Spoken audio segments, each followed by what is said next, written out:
Assalamualaikum warahmatullahi wabarakatuh. Halo guys, ketemu lagi bersama saya Andi Parker dalam acara podcast Buru.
Hari ini gua di podcast Buru kali ini yang kemarin tuh banyak tanya-tanya, kapan ada podcast Buru?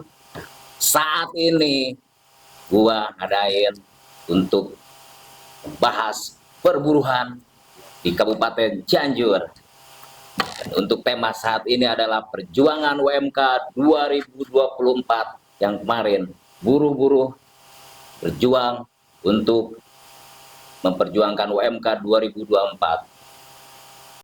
Hari ini gua kedatangan kawan seperjuangan dari TSK SPSI PT PIN Indonesia, yaitu Bung Fei, yang dimana akan kita bahas mengenai perjuangan UMK 2024 di podcast Buruh. Oke, kita sambut Bung Fei. Ya, selamat Halo Bung. pagi, Pak Andi. Sehat-sehat. Alhamdulillah. Wah, makin gagah aja ini. Nah, ini dia Bu, pejuang dari TSK SPSI PT PIN Indonesia yang kemarin demo-demo ke Bandung ke Gedung Sate, teriak-teriak macet-macetan. Ini dia pejuang dari PT PIN Indonesia. Gimana Bung Pei? Untuk perjuangan UMK 2004 kemarin tuh yang aksi-aksi Siap. Yang pertama mungkin lancar. Alhamdulillah. Oke, pertama saya perkenalkan dulu ya buat Oh iya, silakan biar teman-teman kita pada tahu. ya biar teman juga tahu gitu kan ya. Di sini saya perkenalkan diri ya. Nama saya Ferry Priyatna. Jabatan saya di organisasi itu di anggota Dewan Pengupahan dan wakil sekretaris di POK SP TSK SPSI. Nah, di sini juga saya akan menceritakan bagaimana perjuangan-perjuangan yang kita lakukan gitu ya, Pak Andi, dalam hal memperjuangkan upah kita, hak kita gitu kan. Nah, yang pertama itu langkah mungkin ya, di mana langkah daripada terkhususnya perjuangan UMK yang dilakukan oleh Dewan Pengupahan itu langkahnya ada 3. Jadi yang pertama itu langkahnya kita adalah kebutuhan layak pekerja. Yang dimana kebutuhan layak pekerja ini kita survei pasar, Pak Andi. Surveinya itu di sandang, pangan, dan papannya pekerja. Oh, berarti itu di Dewan Pengupahan mungkin? Ya, karena jadi si Dewan Pengupahan itu terdiri dari dari serikat tersebut untuk membentuk tim Dewan Pengupahan untuk survei-survei seperti pasar gitu kan, ya, untuk mencari dasar, bukan seperti itu. memang, Dasar kenaikan UMK tuh dicarinya seperti itu dari ya, Dewan Pengupahan bukan? ya memang betul Pak Andi. Jadi kita kan dalam hal mengajukan UMK itu harus ada dasar ya Pak. Jadi memang kebetulan dasarnya itu salah satunya adalah kebutuhan yang layak bagi pekerja yang surveinya itu di pasar tradisional, khususnya di Kabupaten Cianjur. Dan banyak itemnya itu ada 64. Itu adalah poin yang kita perjuangkan gitu, ataupun sebagai dasar juga gitu untuk di 64 itu apa aja? 64 itu ada di sayuran, ada di Sayuran. daging, terus ada di beras, Pakaian termasuk. pakaian juga, Itu kalau misalkan transportasi masuk juga nggak? transportasi itu masuk. Jadi dilihatnya itu ataupun surveinya di mana jarak yang terjauh si pekerja itu sampai ke tempat kerja. Oh, akses Jadi dari rumah mungkin ya sampai ke tempat kerjanya atau ke pabrik gitu ya, ya. jadi Oh, ongkosnya itu diperhitungkan. dihitungkan juga. Itu jadi dasar kita gitu dalam hal merumuskan ataupun menghitung juga gitu. Nah itu poin yang pertama Pandi. Jadi kita itu di Dewan Pengupahan ada 3 poin. Yang poin kedua itu kita berdasarkan IPM. IPM itu adalah indeks pertumbuhan manusia. Di mana yang dimaksud IPM ini adalah kebutuhan ataupun pembangunan daripada layaknya pekerja, kesehatan, dan juga dalam hal fasilitas yang dibutuhkan oleh pekerja. Nah itu IPM karena sebelumnya kita juga komunikasi sama Pak Bupati ya, memang perlu IPM Cianjur ini kita tingkatkan dan memang posisinya itu rendah si IPM di Cianjur terkhususnya gitu. Nah itu poin yang kedua. Dan poin ketiga itu tentang disparitas upah.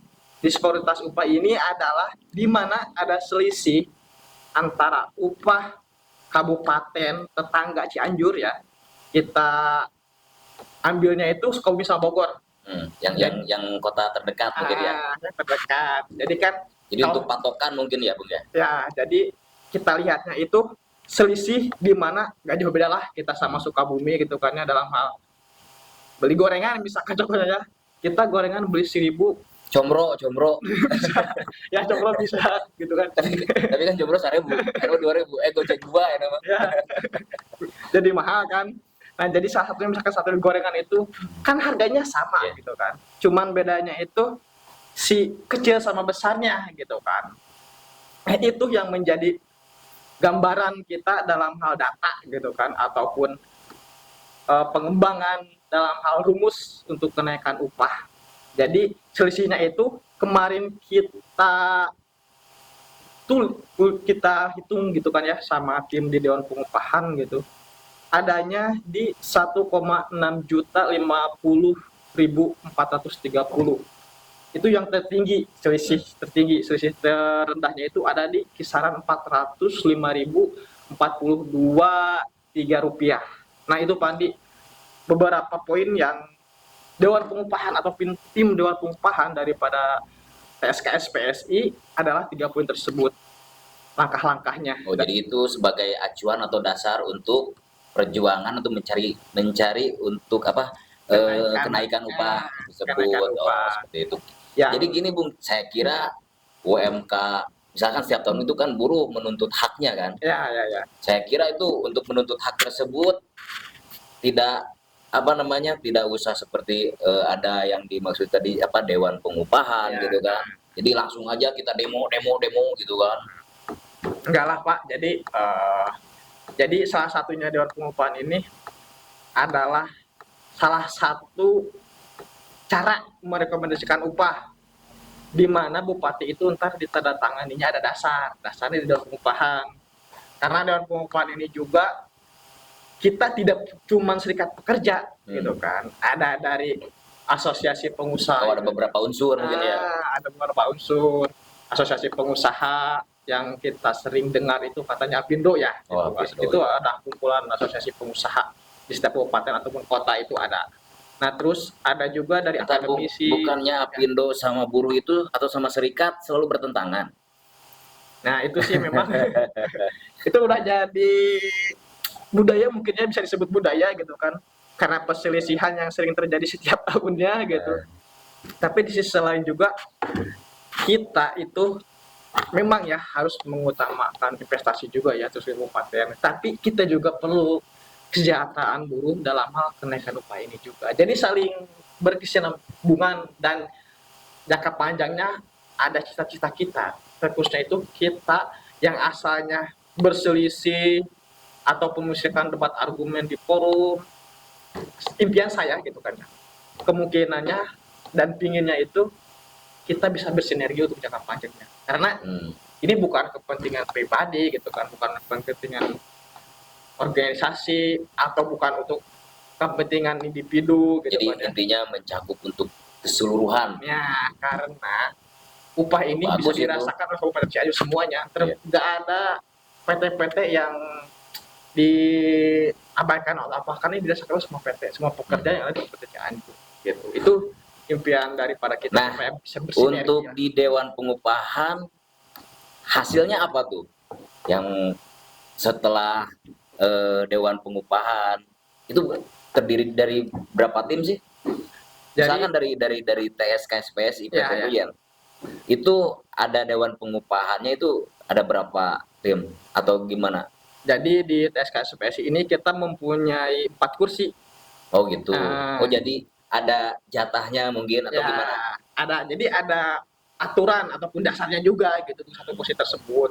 Jadi salah satunya dasarnya itu adalah untuk satu kursi ya di Dewan Pengupahan adanya 10 PUK se-Kabupaten Cianjur atau adanya 2.500 anggota dari PUK yang ada di perusahaan-perusahaan di Cianjur. Nah, itu adalah dua dasar di mana satu kursinya Dewan Pengupahan. Dan alhamdulillah kita mempunyai 4. Berarti salah satunya 4 ini kita sudah anggotanya itu sudah melebihi daripada 8. Oh, jadi setiap satu orang itu ada mewakili mungkin seperti itu ya? Ya, Oh, setiap itunya ada porsi-porsinya lah gitu dan aturan-aturannya. nah, hasil perumusan dari Dewan Pengupahan Nah, sampai dapat rekomendasi si Dewan Pengupahan, sampai dapat survei ke pasar gitu kan. Terus ya. kemana lagi itu untuk survei-survei? Nah, jadi survei yang sering di pasar ya, kita juga adanya survei ke kontrakan, Pak. Kontrakan. Kontrakan. Nah, jadi kita Jadi juga itu kontrakannya di kawasan area produksi apa? kontrakan karyawan.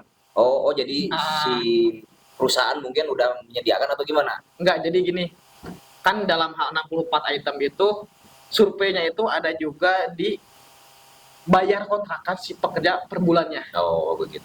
Jadi misalkan contohnya Pak Andi ini kontrak Eh, Samolo. gua kontrak Bisa. per bulan 600 Nah, gitu itu kan. contohnya. Itu dimasuk perhitungan juga. Masuk perhitungan juga, itu masuk data kita juga. Karena itu bagian daripada kebutuhan pekerja juga gitu kan. Masa iya kalau misalkan tidak menyediakan rumah juga gitu kan ya. Masa kita tidur di luar juga kalau hujan gimana Iya. gitu kan. Kepanasan gimana gitu. Itu juga kita masuk masuk daripada kategori lah, kategori untuk perumuskan upah. Nah, eh, dan peran daripada Dewan Pengupahan itu salah satunya adalah kita itu bisa merekomendasikan, kita itu bisa melampirkan pokok-pokok pikiran dalam hal merekomendasikan kenaikan upah kabupaten terusnya ke Cianjur ini yang kemarin gitu kan ya. Karena peran Dewan Pengupahan ini penting, Pak. Saya pernah lihat informasi ataupun berita di media itu Kabupaten Sabang Aceh untuk upah di tahun 2023 itu dia tidak menggunakan UMK, tapi menggunakannya UMP. Karena apa?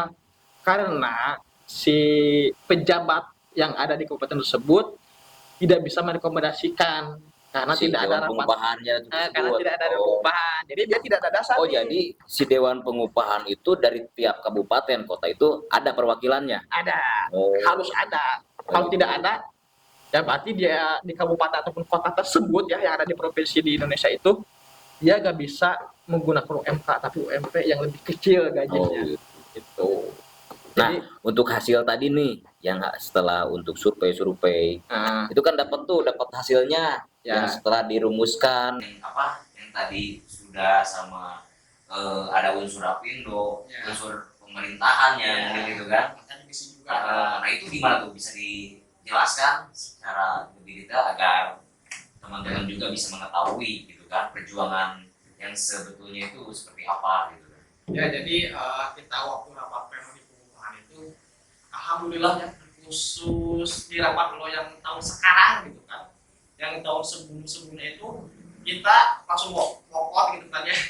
Terus yang keduanya kita berdebat Kasih gitu pokoknya. karena tidak ada kenaikan gitu Oh, kan kita. Terus yang keduanya itu kita posisinya debat sangat panas sekali, dan yang kemarin alhamdulillah suasana cair gitu kan. Terus dari pihak unsur Apindo gitu kan, terus unsur akademisi, pakar hukum daripada pemerintahan dan pihak Disnaker itu lancar komunikasinya dan cair juga. Dan kita alhamdulillah dari TSKSP ini berbicara tentang pokok pikiran, berbicara tentang dasar-dasar aturan, dan lihat fakta di lapangan yang hasilnya kita berargumen berdasarkan pokok pikiran dan rumus yang relevan gitu kan. Pihak PKL itu menyetujui tanpa ada debat apapun. Oh itu. Itu Pokoknya lancar. hikmah dari di tahun sekarang. Oh gitu.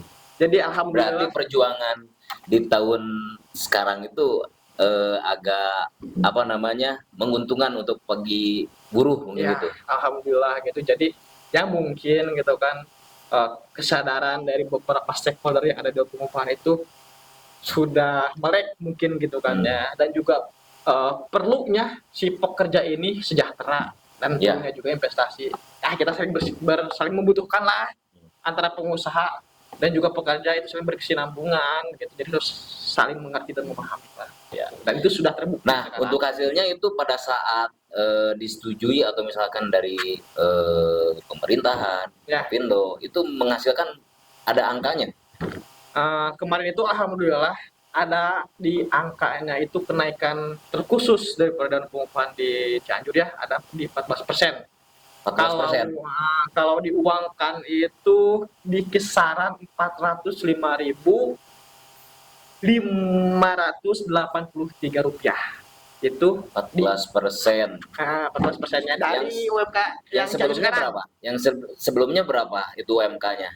Yang UMK-nya itu di tahun 2003 itu adalah ada di kisaran 2.899.000. Berarti kalau misalkan ditambah yang tadi 14%, itu nyampe ke 32 sekian kan ya? 3 juta 200 Lumayan besar sekian. juga ya. Berarti perlu kawan-kawan, teman-teman semuanya. Jadi inilah perjuangan dari Dewan Pengupahan yang sudah berjuang berunding bersama beberapa unsur dari Apindo, pemerintahan dan sebagainya. Jadi untuk mendapatkan hasil rekomendasi itu ya, 14%, sekitar 14.000, lumayan besar tuh Bung. Ya, alhamdulillah untuk di tahun yang sekarang. Dan mudah-mudahan terkhususnya di rapat pengupahan di tahun 2024 akan seperti ini lagi, Kak. Bahkan ada debat-debat yang saling sikut sana sikut sini gitu kan. Nah, untuk hasil 14% ya itu langsung dibawa kemana? Nah, untuk yang hasil ini itu kan masih dalam meja perundingan kan? Ya. Nah, si rekomendasi 14% itu yang didapatkan itu kemana? Nah, jadi apa langsung ke bupati atau misalkan kemana? Ya, jadi kan setelah rapat pleno kita mendapatkan rekomendasi kenaikan nih. Misalkan kita kan 14%. Nah, setelah itu si hasilnya kita kasih ke bupati untuk ditandatangani. Oh, disetujui. Karena bupati sudah ada dasar nih. Dia untuk tanda tangan rekomendasi kenaikan kabupaten upah ini, misalkan sudah ada rapat pleno sudah dilakukan dan kenaikannya ini gitu kan. Nah, setelah ditandatangani oleh bupati, baru rekomendasi ini kita kasih ke Disnaker Provinsi Jawa Barat. Oh, langsung diantar ke Bandung. Alhamdulillah pas hari itu juga kita langsung ke Bandung untuk kawal. Kita langsung antarkan ke Bandung supaya ya tidak ada hal-hal yang diinginkan lah, jadi kita kawal dan kita sampaikan ke Disnaker Provinsi Jabar, dan sudah sampai alhamdulillah di jam 7 malam itu. Jam 7 malam sampainya itu. Itu si surat rekomendasi yang sudah ditandatangani sama bupati ya untuk disampaikan ke dinas Disnaker provinsi yang di Jawa Barat. Itu langsung disetujui atau gimana? Nah, ini nih saya sambil terangin ya Pak. Jadi kebanyakan kan pemikiran orang gitu kan ya. Rekomendasi itu berarti harus seperti itu gitu kan ya. Jadi belum tentu. Kan namanya juga rekomendasi Pak ya. Jadi rekomendasi ini adalah dasar di mana gubernur ini menetapkan UMK kabupaten atau kota yang ada di Jawa Barat. Nah, setelah ada dasar ini baru si gubernur ini menetapkan berapa kisarannya yang layak atau misalkan yang menurut si gubernur ini pas gitu kan, kenaikannya berapa persen gitu. Kalau misalkan nggak ada si rekomendasi ini, gubernur dia itu akan meskipun sudah mau orang lah kenaikannya bakal seperti itu gitu. Oh, jadi belum tentu bisa di ACC juga mungkin ya rekomendasi Ya. dari kota kabupaten. Nah, Jadi itu pada saat itu juga, pada hari itu juga seluruh Jawa Barat itu menyampaikan surat rekomendasi dari berbagai kota, kabupaten ya, ke provinsi. Ya, itu. Berarti banyak dong ya, se-Jawa Barat itu ya? Iya, Jawa Barat. Jadi kalau sesuai data itu, provinsi di Jawa Barat mempunyai kabupaten dan kota itu ada 27. 27. Nah, dengan data pekerja kurang lebih 15 juta si Jawa Barat. Jadi lumayan banyak juga Iya. gitu kan. 15 Dan juta ya? 15 juta itu Berarti terbesar mungkin ya. Kalau untuk di Indonesia pekerja yang Ya. ada di Indonesia itu di Jawa Barat mungkin ya. Ya. Populasi pekerjaannya mungkin Ya, seperti itu ya. populasi dan pabrik-pabriknya mungkin. Tapi pokoknya kecil, nggak kayak Jakarta. Oh iya. Jakarta kan di Nah itu kembali Bung, pada saat rekomendasi itu disampaikan ke provinsi ya, untuk disetujui gubernur, itu mudah apa tidak? Maksudnya si gubernur itu akan menyetujui sesuai rekomendasi dari kabupaten kota ya, yang sudah dihitung dari mungkin pertumbuhan ekonomi gitu Ya, kan, inflasi gitu kan, Ya. yang sudah dirumuskan, sudah duduk bareng bersama unsur-unsur dari Ya. pemerintahan, dari Apindo gitu kan. Ya. Nah, itu yang dari gubernurnya sendiri tuh bisa nggak kalau misalkan itu rekomendasinya yang tadi katakan Bung itu kan 14%. 14% yang tadi dikatakan sama Bung P itu tidak mudah, ada yang disetujui, ada yang tidak gitu kan. Ya. Nah, saya dengar kemarin itu Gubernur Jawa Barat itu kan Ridwan Kamil udah habis masa baktinya kan, masa jabatannya. Nah, sekarang kan udah diganti sama PJ. pejabat sementara gitu kan, yang langsung dipilih oleh Mendagri gitu kan. Nah, untuk dari PJ gubernur tersebut gitu kan, gimana nih tanggapan dari semua Jawa Barat nih, kabupaten kota untuk menyetujui gitu kan, menyetujui rekomendasi upah untuk di 2024 itu gimana tuh?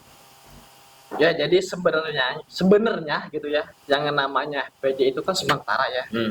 Mengenai tanggung jawab atau bebannya juga tidak terlalu dominan kepada rakyat, kemungkinannya seperti itu. Karena kan dia hanya pengganti. Gua rokok ya. Siap. Santai aja di podcast ini bebas. Mau rokok, mau ngorong. Bebas. Nah, kebetulan terkhususnya di 2023 ini ada 12 PJ di provinsi yang ada di Indonesia ini. Jadi ya yang namanya juga PJ ya pasti patuhlah kepada Mendagri, dan itu juga kan Mendagri usulannya di sini PJ, di sini PJ, provinsi ini gitu kan. Berarti kalau dia nggak patuh ya kelar ya, takut seperti itu kan perkiraannya, dia takutnya misalkan rotasi atau apa mungkinnya gitu kan, risiko terberatnya gitu kan secara pemikirannya gitu.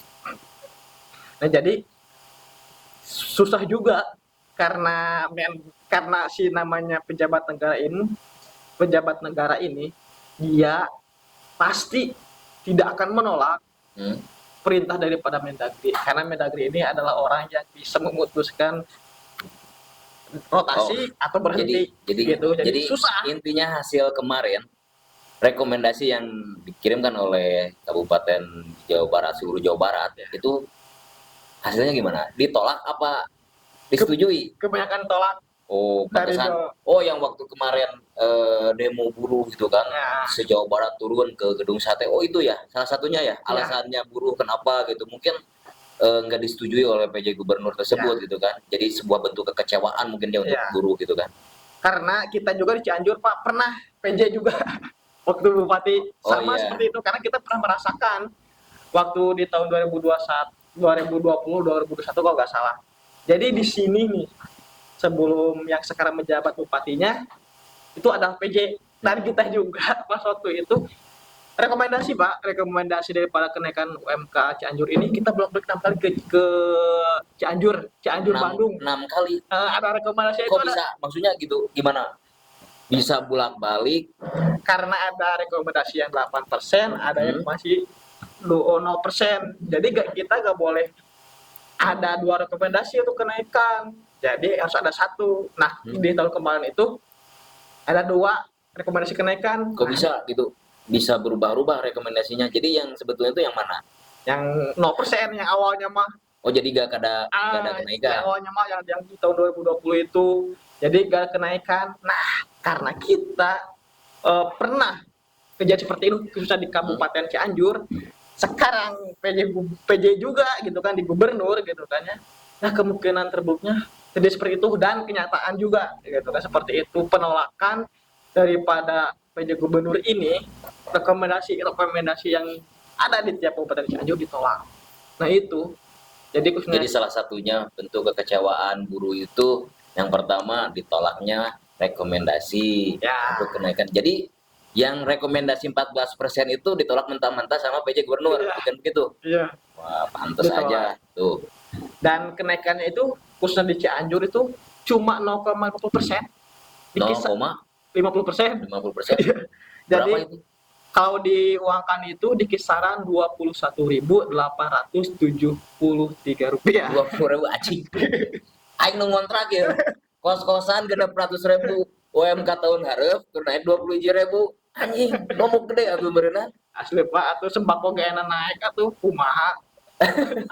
Anjing. Madaran sih gitu karena buruh teh bener lain beas beureun. Berarti betul. Buruh mah non hese sejahteranya. Ya. Jadi susah gitu kan. Jadi untuk mengantisipasi kesulitan tersebut kita perlunya gelombang kekuatan dan atas dasar kekompakan kita. Setelah PJ Gubernur menolak rekomendasi, langkah apa saja nih ke depannya? Misalkan ada perjuangan lagi gitu kan, misalkan gitu kan, kalau udah misalkan itu udah diputuskan sama gubernur berarti kan itu udah gak bisa diganggu gugat lagi kan? Ya. Secara apa namanya itu SK-nya gitu kan? SK-nya itu kan gak bisa dirubah lagi kan? Nah, langkah apa saja nih untuk misalkan serikat pekerja untuk bisa memperjuangkan ada kenaikan atau misalkan penambahan gitu? Karena kalau dirasa di angka 21.000 saya pribadi juga kan, waduh, detik anjing. Nah, Bung, ketika PJ Gubernur sudah memutuskan SK UMK 2024, sudah jelas tuh rekomendasi dari tiap kabupaten kota itu kan tidak disetujui. Nah, langkah kedepannya nih untuk serikat pekerja bisa memperjuangkan apa tuh? Jadi langkah kita itu ada 2 opsi. Yang pertama kita akan memperjuangkan SK GUB di mana kenaikannya itu yang 1 tahun ke atas, dan opsi yang kedua ini akan mogok nasional. Itu langkah yang akan kita lakukan untuk penambahan kenaikan upah yang di kisaran 21.000. Jadi itu akan kita rencanakan setelah ada instruksi dari berarti yang pertama memperjuangkan SK GUB, yang kedua mogok kerja, mogok nasional. Mogok nasional berarti se-Indonesia mogok. Satu Indonesia. Oh, jadi isu tidak naiknya upah ini bukan hanya di Jawa Barat. Ayo, semua se-Indonesia. Nah, yang tadi tuh yang pertama untuk perjuangan SK GUB itu apa sih maksudnya? SK GUB itu apa maksudnya?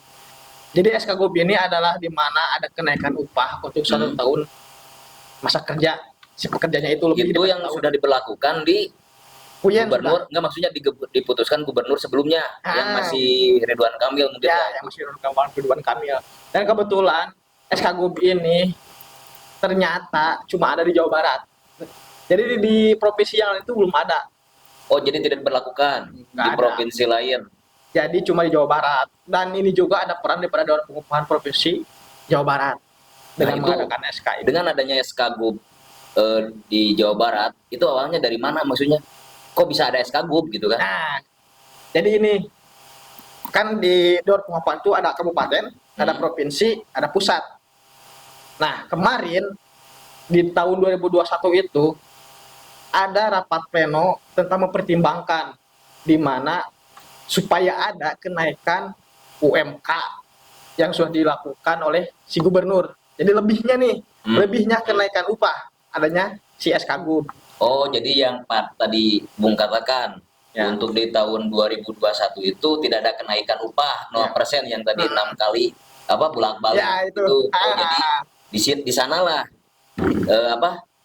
gubernur memberikan ada kebijakan tersendiri mungkin dari gubernur Ya, Ridwan Kamil Ridwan Kamil pasti Ridwan Kamil. memberikan SKGUB itu kepada buruh seperti Ya, itu.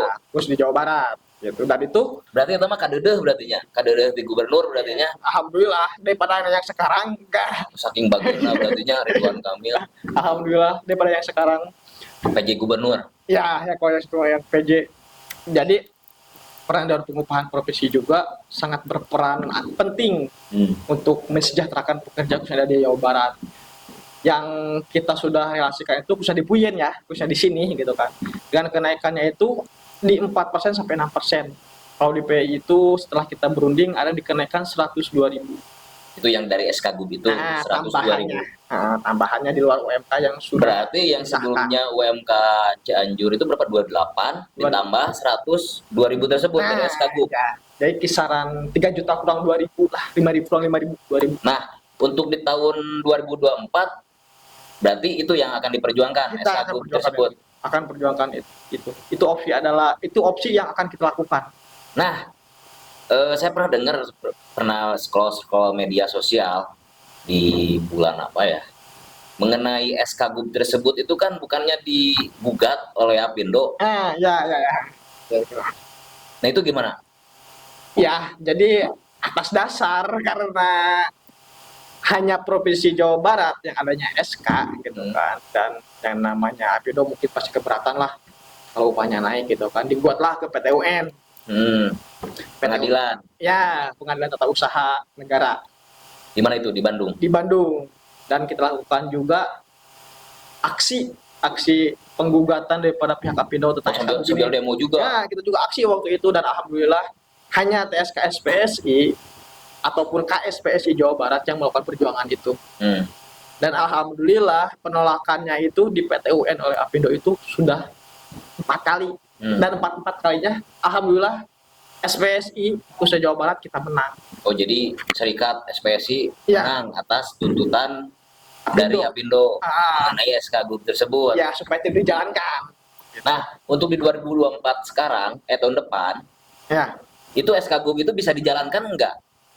Kan itu tuh di pengadilan secara diputuskan itu udah menang lah, katakan menang lah untuk buruh gitu kan. Berarti di tahun 2024 yang akan datang si SKGUB tersebut udah bisa dijalankan tuh.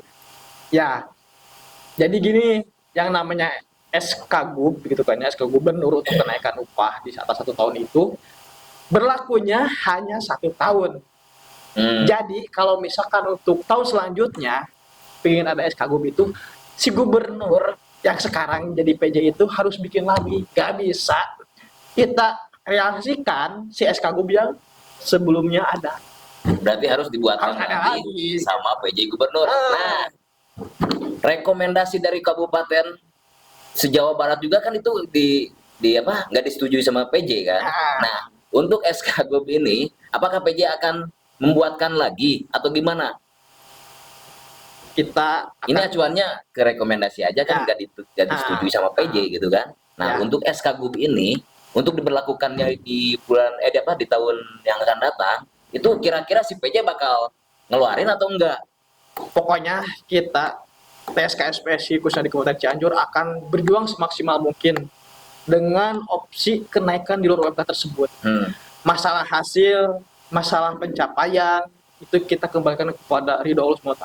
Berarti sambil mogok itu ya? Ya, pokoknya kita akan berjuang semaksimal mungkin. Mogoknya itu di se-Jawa Barat atau gimana?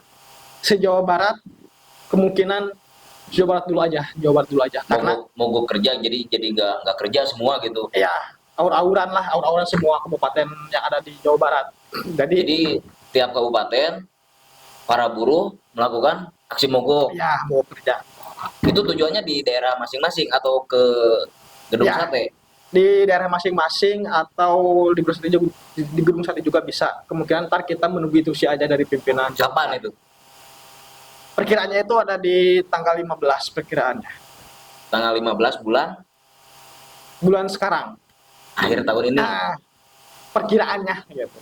Setelah, tapi ntar kita akan intens komunikasi terus sama pimpinan Jabar gitu kan. Karena beliau yang penanggung jawab serta yang menjadi roda pergerakan kita gitu kan dalam hal aksi di lapangan. Jadi Oh, kita jadi nunggu seperti itu ya. dari pimpinan Jabar gitu. Oh, jadi nunggu instruksi dari pimpinan SPSI. Iya, yang di Jawa Barat. Yang Jawa Barat. Oh, jadi itu salah satu. Nah, teman-teman semuanya ya. Jadi untuk UMK Cianjur itu meskipun PJ Gubernur sudah mengeluarkan SK yang sudah disahkan oleh PJ Gubernur dan rekomendasi upah disetujui atau direkomendasikan oleh Bupati itu ditolak sama PJ Gubernur, bukan berarti UMK Kabupaten Cianjur itu tidak akan naik. Nah, ini ada dua opsi ya. Opsi pertama itu untuk memperjuangkan SK Gub yang akan dijalankan di tahun 2024 dan juga akan melakukan aksi mogok massal di berbagai daerah. Ya, kabupaten kota. Nah, di aksi kemarin itu berapa hari sih? Aksi kemarin itu yang kita lakukan Gua kemarin tuh mau ke arah dari Cianjur, gua mau ke arah Ciranjang, itu macet total gitu kan. Nah, itu kan ya ini bukan pribadi gua kan gitu ya. Ada juga yang lain atas terganggunya gitu kan. Pengguna jalan ya, gitu kan, aksesnya aksesnya ya. Ada juga gitu kan. Sekarang banyak aja nih di media sosial gitu kan, atas aksi buruh gitu kan, ada yang pro, ada yang kontra gitu kan. Ada yang benar-benar setuju, ada yang enggak gitu kan. Yang pertama di pengguna jalan itu kan ada supir angkot, ada ojol gitu kan. Nah, itu kan pengguna jalan itu masyarakat, ada yang mau bepergian kemana gitu kan, ada yang mau belanja gitu kan. Nah, pada hari itu akses jalanan provinsi ini itu kan lumpuh total, macet. Gua juga gak bisa jalan tuh mau ke daerah Ciranjang gitu kan. Nah, ini sebagian dari apa yang pro kontra tersebut gitu kan. Ada yang bilangnya ya buruh itu nuntut hak terus gitu kan. Demo gitu kan, sampai dipandang sih demo gitu kan, udah nikmatin aja hasilnya gitu kan, udah mungkin ini takdir yang gitu kan, diberikan. Tapi di sisi lain itu untuk kenaikan 21.000 itu saya juga ngerasa keberatan. Saya juga sebagai pekerja gitu di pabrik gitu kan. Untuk 21.000 anjing aing ngontrak buat ngekos 600.000 gitu kan, ayeuna UMK Cianjur 21.000 gitu kan, anjing gitu kan, tercukup atuh. Jadi yang pertamanya itu kan dikali benernya setahun ya. Ya iyalah, tahun 21.000 dikali 12 bulan gitu kan, berarti sabar dua 300 gente berarti nya. mau nyampe lah. Ada. Jadi yang pertama, dasar daripada aksi kita itu statement daripada PJ Gubernur bahwa kalau keputusannya itu tidak puas, silahkan untuk demo. Oh, berarti si PJ itu menantang ke buruh gitu kan. Silakan buruh demo. Kalau misalkan tidak puas sama keputusannya. Oh iya. Oh, jadi itu salah satu dasar kita buruh demo. Nah, karena dia itu secara ya kata Pak Adi barusannya menantang gitu kan. Nah, jadi secara formalnya itu berarti mengundang kita gitu kan, mengundang kita untuk mempersilahkan demo. Ya udah, sama kita undangannya turun ke jalan, gitu kan. Dan saya terima gitu kan, kita terima gitu kan undangan si PJ itu untuk datang dan untuk demo gitu kan menuju gedung sate. Nah, itu dasar di mana kita melakukan demo kemarin gitu kan ya. Nah, terus dasar yang kedua adalah ini pekerja harus pada tahu ya, yang namanya proyek-proyek infrastruktur gitu kan, infrastruktur negara, salah satunya jalan gitu kan, jalan akses gitu kan. Itu pembangunannya ada di presentasi pajak pendapatan pekerja. Itu ada kontribusi daripada pekerja gitu kan. Nah, itu dasar kita yang kedua gitu kan. Yang kita lantang gitu kan, untuk demo memacetkan jalan, tapi kita untuk hal demo tersebut kalau ada ambulan gitu kan ya, atau ada pemadam kebakaran, silahkan gitu kan. Dan kita juga posisinya tidak melakukan setiap hari, Pak. Kita hanya satu tahun sekali, karena yang namanya pekerja ini kita memperjuangkan bukan satu orang, bukan dua orang. Itu untuk secara keseluruhan ya. Ini khususnya di Jawa Barat kita memperjuangkan 15 juta pekerja. Dan ini juga bisa dirasakan oleh anak bapak ntar gitu kan. Ini kan perjuangan warisan mungkin yang bisa dirasakan oleh anak bapak gitu kan. Karena bapak juga kan nggak mungkin dan nggak mau gitu kan ya, apabila anak tersebut ntar bekerja gitu kan. Khususnya di Cianjur itu berapa yang kecil. Kan nggak enak kalau perjuangan itu kan nggak mungkin gitu kan. Nah, ini perjuangan kita itu jangka panjang gitu. Bukan untuk yang untuk sekarang doang gitu kan. Ya itu kan ya saya juga lihat di media sosial banyak itu kan yang apa namanya ya pro kontra gitu kan. Mana sih buruh demo-demo ngemacetkeun gitu kan. Udah aja terima nasib gitu kan. Ada yang sebagian seperti itu gitu kan. Ada juga yang mendukung gitu kan. Kan itu berbicara mengenai hak gitu kan. Masing-masing itu kan punya hak masing-masing gitu kan untuk perjuangan gitu. Memang seperti itu, dan itu mungkin sudah menjadi budaya di sosial media ya. Tapi kalau menurut saya sih ya, alangkah baiknya gitu kan, kita itu saling membangun dan mendukung masing-masing antar individu gitu kan. Karena kita itu ada porsi-porsinya, ada juga masing-masing tugasnya. Hormatilah dan hargailah masing-masing perjuangan daripada bidangnya gitu kan. Itu yang seharusnya gitu kan, yang seharusnya netizen itu lakukan gitu kan. Contohnya seperti inilah, sekarang Pak Andi berkeluarga nih, terus saya misalkan ikut campur sama keluarga Pak Andi di sana di dalamnya, nah seperti itu kita hormati gitu, masih hormati posisinya seperti itu, alangkah bagusnya gitu kan kalau pendapat saya gitu kan. Karena ya namanya juga kehidupan gitu kan, posisinya pasti ada pro dan kontranya, tapi kita menyikapinya itu dengan bijaksana. Harus seperti itu sih menurut saya gitu. Oke, mungkin untuk perjuangan selanjutnya yaitu yang tadi perjuangan untuk SK GUB gitu ya. Yang kedua melakukan aksi mogok massal di tiap kabupaten kota secara aur-auran. Gitu ya. Berarti itu akan lebih makin apa? Mengerikan. Ya besar lagi mungkin ya. Berarti itu bisa dikatakan ketika nanti aksi massal itu terjadi, roda perekonomian Jawa Barat itu nggak akan jalan atau lumpuh. Itu berapa hari, Bung, untuk aksinya? Kalau untuk hari sih kita belum dapat informasi. Kemarin tuh untuk yang kemarin itu 2 hari ya? 2 hari, 29. Nah, saya lihat di media sosial itu sampai malam juga kan? Apakah itu dari pagi itu sampai malam itu ngelihat perjuangan buruh itu sangat luar biasa. Sampai malam di gedung sate pun itu masih bertahan gitu kan. Nah, untuk yang di Cianjur kan lumayan juga kan, jauh gitu kan. Nah, makanya untuk perjalanan juga itu dari Cianjur pagi itu sampai ke sana jam berapa?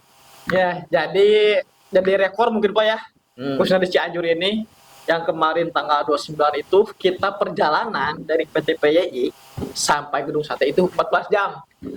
14 jam? 14 itu jam. Jalan kaki apa Guma? Ya, ada yang jalan kaki, long march gitu ya. Ada juga yang pakai kendaraan gitu. Oh, jadi pelan gitu kan? Pelan. Sebenarnya gini sih ya. Jadi perlu rekan-rekan pahami gitu kan, ataupun si pekerja pahami bahwa yang namanya aksi ataupun intervensi kepada pemerintahan supaya tuntutan kita dikabulkan itu, yaitu dengan salah satunya melumpuhkan ekonomi. Kayak kemarin kenapa kita lama ya 14 jam, karena tujuan kita adalah lumpuhnya ekonomi di kabupaten kota supaya terdengar ke PJ Gubernur. Posisinya soalnya gini nih, kalau misalkan sekarang lumpuh ekonomi di kabupaten kota di Jabar, Tarakan sampai langsung gubernur. Itu tujuannya, Ya. bukan tentang sampainya. Yang Gitu. tadi apa atas statement dari PJ tersebut, silahkan buruh demo gitu ya. Nah, gitu. Jadi tujuannya pelumpuhan ekonomi, bukan sampainya di Gedung Sate cepat di tanggal 29 itu. Gitu. Kayak sampai gitu. Intervensi kita. Siap, Bung Fei. Mungkin kawan-kawan sudah jelas mungkin ya untuk penyampaian dari Bung Fei sebagai Ya, perwakilan dari Dewan Pengupahan ya, Ya. dari Dewan Pengupahan SPSI PT PUYN Indonesia, dan juga sudah menjelaskan aksi yang kemarin tuh 2 hari yang aksi ke Gedung Sate gitu kan. Nah, untuk perjuangan selanjutnya akan ada perjuangan lagi tentang SK Gub 1 GUB. tahun ke atas. Nah, jadi kawan-kawan, teman-teman semua, ini bukan sebuah akhir. Ini bukan sebuah akhir. Meskipun pemerintah atau PJ Gubernur sudah memutuskan UMK 2024 itu kenaikannya cuma 21.000 atau secara persentase di berapa? 0,50 untuk di Cianjur itu berarti 21.000, itu bukan akhir. Jadi masih ada perjuangan yang akan dilakukan kawan-kawan kita dari Serikat SPSI yang akan berjuang di SK GUB tersebut yang akan dijalankan di tahun 2024. Nah, secara lebar sudah disampaikan oleh kawan seperjuangan saya, Bung Fei, di podcast hari ini. Insya Allah, mudah-mudahan ke depannya para serikat pekerja bisa diberikan kelancaran, kemudahan, kesehatan, dan juga apapun tuntutan dari para pekerja itu bisa terrealisasikan atau bisa, intinya buruh itu harus sejahtera gitu kan. Ya. Nah, makanya di podcast ini kita akhiri dulu. Saya ada pesan, Pak, ada pesan. Oh iya, gimana? Ada pesan untuk terkhususnya anggota TSK SPSI ya. Saya mengucapkan terima kasih atas partisipasi, kontribusi, keberaniannya juga, terus kekompakannya juga dalam hal memperjuangkan UMK kita ini untuk kepentingan kita bersama dan untuk regenerasi kita yang akan merasakan kebaikannya. Nah, itu mungkin pesan daripada kita yang perlu apresiasi juga perjuangan bareng-bareng pengurus dan anggota. Ya, intinya lebih semangat lagi untuk berjuangnya gitu ya. Ya oke, kawan-kawan, terima kasih yang sudah menyaksikan podcast hari ini, dan mudah-mudahan kedepannya kita akan ngundang lagi narasumber yang akan kita bahas di podcast buruh hari ini. Oke, stay tune di podcast buruh. Bye.